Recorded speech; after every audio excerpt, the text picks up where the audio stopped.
رشتہ داروں کے ساتھ عادل، منصف اور سچے گواہ بن جائے۔ اللہ تعالیٰ نے سورہ نساء آیت نمبر 130 پر 5 میں فرمایا، یا ایھا الذین آمنوا کونوا قوامین بالقسط شہداء للہ ولو علی انفسکم او الوالدین والاقربین۔ اے ایمان والو، انصاف پر خوب قائم رہنے والے، اللہ کے لیے گواہی دینے والے رہو، اگر اپنے ہی خلاف کیوں نہ ہو، یا یہ کہ والدین اور دوسرے رشتہ داروں کے مقابلے میں ہو۔ اس آیت میں انصاف پر قائم رہنے اور سچی گواہی دینے کا حکم اہل ایمان کو دیا گیا ہے۔ نیز یہ بات بھی بالغانہ انداز میں بتائی گئی ہے کہ سچی گواہی دینے میں کون سی چیزیں رکاوٹ بنتی ہیں۔ عدل و انصاف قائم رکھنے اور سچی گواہی دینے میں عادتاً دو چیزیں رکاوٹ بنتی ہیں، ایک محبت، دوسرا دشمنی۔ فیصلے کے وقت یا گواہی دیتے وقت اپنی جان، ماں باپ یا رشتہ داری کے محبت غالب آ جاتی ہے تو آدمی اپنے خاطر یا ماں باپ اور رشتہ داروں کے خاطر عدل و انصاف اور سچائی کے سبق کو بھول جاتا ہے اور اپنی یا ان کی موافقت میں فیصلہ یا گواہی دے دیتا ہے، اگرچہ کہ یہ اس فیصلے میں ظلم اور گواہی میں جھوٹ کا عنصر شامل رہے۔ رشتہ داری کی محبت میں حد سے زیادہ غلو کرنے والوں کے بارے میں یہ حکم دیا گیا ہے کہ رشتہ داروں سے تعلق محبت، مودت، قرابت، دوستی، خیرخواہی اور خوش دلی کا مطلب یہ نہیں کہ ان کے خاطر سچی گواہی کے بجائے جھوٹی گواہی دے، انصاف کے بجائے ظلم کے دروازے کھول دے، بلکہ رشتہ داری کی محبت، دوستی یقیناً ہونی چاہیے، لیکن اس قدر نہیں کہ ظلم اور جھوٹ کا ماحول پیدا ہو جائے اور انصاف اور سچائی کی فضا ختم ہو جائے۔ آج کل انصاف کا مطالبہ صرف دوسروں سے ہوتا ہے، کبھی اپنے نفس سے انصاف کا مطالبہ نہیں ہوتا۔ دوسروں کو کیا ہوا، دوسروں کا کیا ہوا، ظلم منٹوں میں سمجھ میں آ جاتا ہے، اور خود کی لگائی ہوئی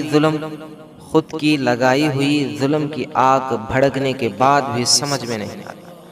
دوسروں کے جھوٹ کی بدمولیوں سے محسوس ہوتی ہے، اور خود کا دھوکہ اور فریب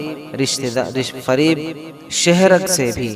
زیادہ قریب ہونے کے باوجود سمجھ سے باہر ہوتا ہے۔ دوسروں کی غلطیاں چاہے دور بھی ہو قریب سے نظر آتے ہیں، اور اپنے غلطیاں چاہے قریب بھی ہو دور نظر آتے ہیں۔ باغیرت لوگ انصاف کے میدان میں اس طرح دوڑتے ہیں کہ ظلم و تشدد کو رون ڈالتے ہیں۔ وہاں انہیں نہ اپنا مفاد یاد رہتا ہے، نہ ہی اپنے قریب لوگوں کی پرواہ ہوتی ہے۔ اگر ان کی نگاہیں ماں باپ اور رشتہ دار بھی ظالم نظر آ جائیں تو جب بھی ببانگ دہل کہہ کر وہ کھڑ اڑتے ہیں اور ظلم کا خاتمہ کر دیتے ہیں، چاہے وہ لوگ میجارٹی سے ہو، چاہے وہ لوگ مالدار ہو، چاہے وہ لوگ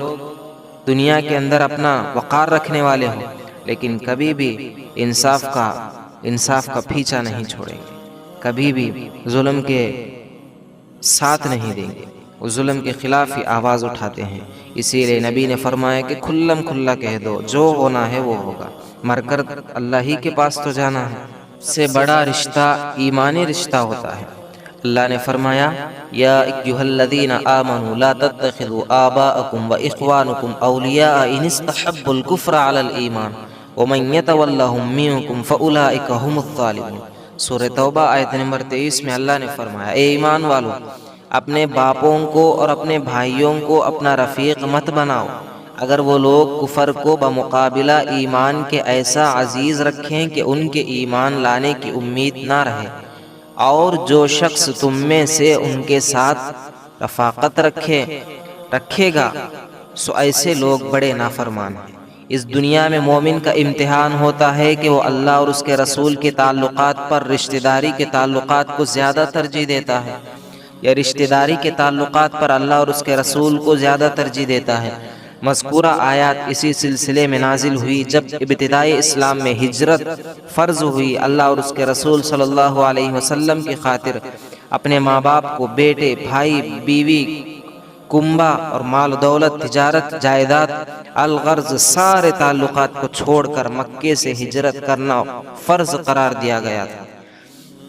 یہ ایک جدائی امتحان تھا جس میں خوش نصیب کامیاب ہو گئے، تاہم کچھ لوگ ایسے بھی تھے جو ہجرت کی فرضیت کے باوجود وہ ان سارے تعلقات کے بنا پر ہجرت سے باز رہے۔ انہیں اس آیت کے ذریعے کہا جا رہا ہے کہ اگر دنیاوی تعلقات کی وجہ سے اللہ اور اس کے رسول صلی اللہ علیہ وسلم کے تعلقات کی پرواہ نہیں کی جا رہی ہے تو تم منتظر رہو اللہ کا حکم آنے تک، جب کہ مکہ فتح ہوگا اور نافرمانی کرنے والے ذلیل و خوار ہوں گے اور یہ رشتہ داریاں کچھ کام نہ آئیں گے۔ حاصل کلام یہ ہے کہ اللہ اور اس کے رسول صلی اللہ علیہ وسلم کی محبت ساری دنیا اور خود اپنی جان سے بھی زیادہ ہونی چاہیے، یہاں تک کہ اگر حکم ہو تو ساری دنیاوی رشتہ داریوں کو اللہ کی مرضی کے خاطر چھوڑ دینا ہوگا۔ جو لوگ رشتہ داری کا پاس و لحاظ رکھنے کی خاطر اللہ اور رسول کے احکامات کو پسے پشت ڈال دیتے ہیں، وہ اس آیت سے سبق لیں کہ اللہ اور اس کے رسول کا رشتہ ہی دائمی رشتہ ہے۔ اللہ اور اس کے رسول کا رشتہ ہی وہ لافانی ہے، مضبوط اور اٹوٹ رشتہ ہے جو کہیں ٹوٹتا نہیں، جس سے غفلت برتی نہیں جا سکتی۔ غفلت برتی تو برباد ہو جائیں گے۔ اللہ رسول